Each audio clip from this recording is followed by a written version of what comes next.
Hi, Simon. How Hey, are you? I'm good. How you doing?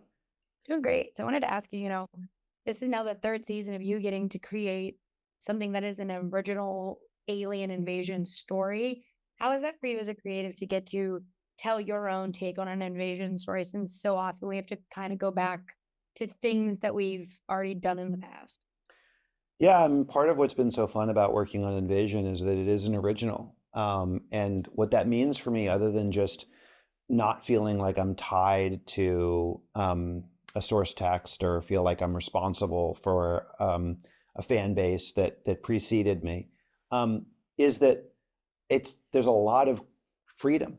There's like I can kind of take these characters anywhere I want to take them. I can do some radical things structurally that I wouldn't necessarily be able to do, when working on source material. And I've worked on tons of source material. I mean, obviously there's X-Men, Deadpool, and Logan in that part of my life and Star Wars.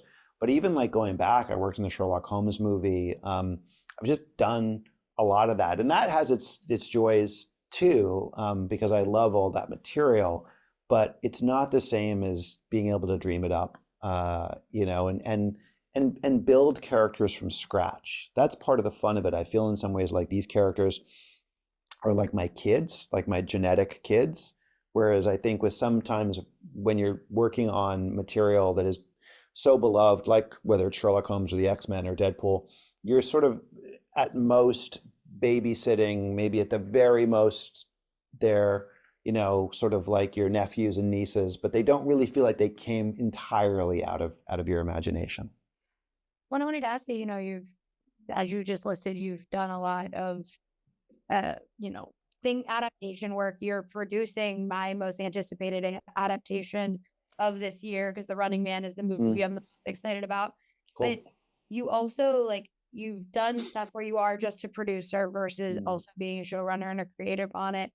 What for you is the biggest challenge when you are kind of the person who's the brainchild behind it versus doing something where you're producing it and you're not as involved heavily as creatively?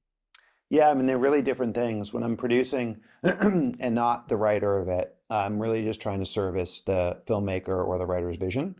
And so I'm using my creative muscles, but it's really geared toward figuring out what he or she wants and then figuring out how to best execute it and to help them tell that story. When I'm working on my own, it's I'm alone in my office with a blank piece of paper, and I write by hand on blank pieces of paper, and they just pile up into a pile, and it's a slightly lonelier thing, but it also is, in some ways more rewarding because you are seeing something that wouldn't live in the world if not for your own imagination. What I love about show running, and this is true in features too, whether I direct or whether produce or write, is it's such a collaborative medium. And so even if you're the showrunner or the director or writer, producer, I've been the writer, producer, director of a movie before, it's still a wildly collaborative medium. You're working with your actors, you're working with your crew, you're working with your filmmaker if you're not the filmmaker, your writers if you're not the writer.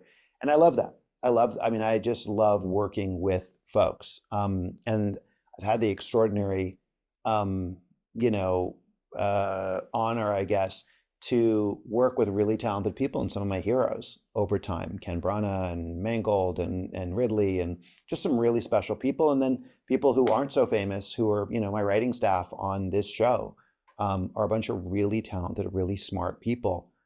It's not remotely me alone, even if I have a bunch of titles on things. So I like that. I like that I'm not writing novels alone in a lighthouse. I wanted to ask as the last question, as you said, you have a whole background with the X-Men, which is a lot of moving parts and a lot of moving characters at the same Mm. time. A show like this is very similar in the sense that there is a lot of moving storylines with all these different characters.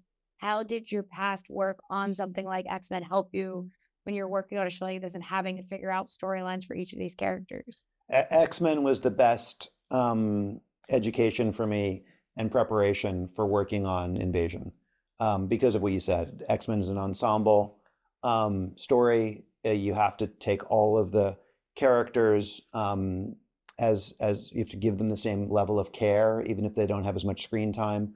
And they collide and move lives in different ways. And you know, I because I worked on so many of the X-Men movies, the other preparation was it was serialized storytelling.